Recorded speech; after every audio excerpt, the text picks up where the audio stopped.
डोलिया लीली कहार बजवाली ले बजनिया हो भैया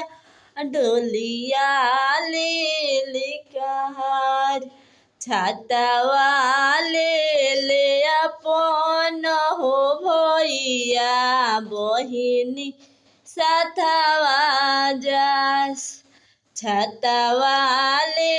ले अपन हो भैया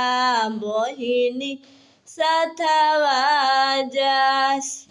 फिरी जाहू फिरी हो जाहू भैया हो हमार घरवाया मारो तही दीह समुझार नाही फिरबो नाही हो फिरबो